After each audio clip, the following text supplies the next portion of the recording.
Welcome again. In this clip, we will focus on sedimentary rocks. Movements in the earth have created mountains.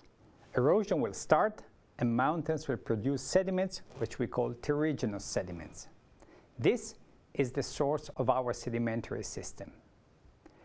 The sediments will be transported by torrents through the mountains, will reach large open valleys, and will eventually enter the sea where they will accumulate. This is the source-to-sink system, a key concept to understand sedimentary rocks and the resources they contain. Sedimentary rocks are of crucial importance for society and therefore for this course. The largest cities on Earth are on sedimentary rocks. Mankind as a whole depends on the responsible use of the subsurface.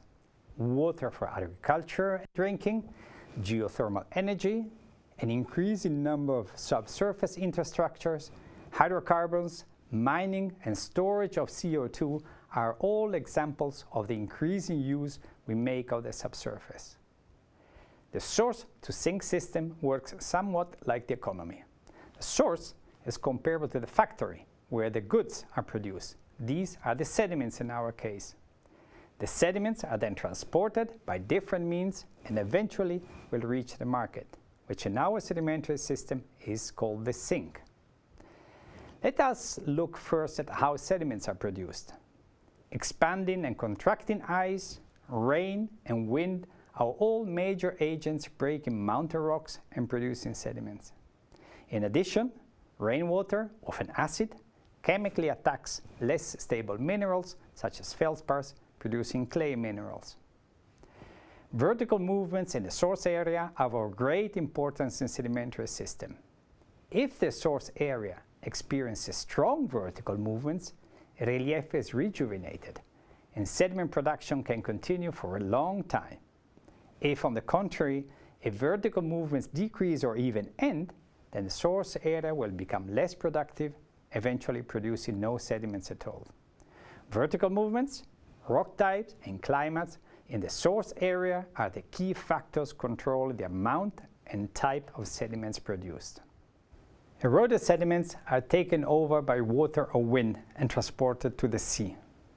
In the mountains, they will be carried by irregularly flowing torrents and creeks.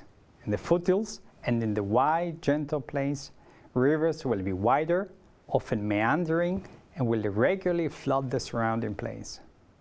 Eventually, the rivers will reach the sea, often forming large deltas and delivering the sediments to the final sink, the marine domain. A key concept in the analysis of sedimentary succession is that of accommodation space, which is the vertical dimension of the space where sediments can be deposited and preserved. In the marine case, this corresponds to the height of the water column between the sea level and the sea floor. In the case shown in the picture, the accommodation space could be around 10 meters. If nothing else changes, sediments delivered to the sea will gradually fill up the accommodation space and the maximum sediment thickness will be comparable to that of the accommodation space, that is 10 meters. In the slide, the remaining accommodation space is 4 meters. However, sedimentary successions in the world can be kilometers thick. We are clearly missing something important.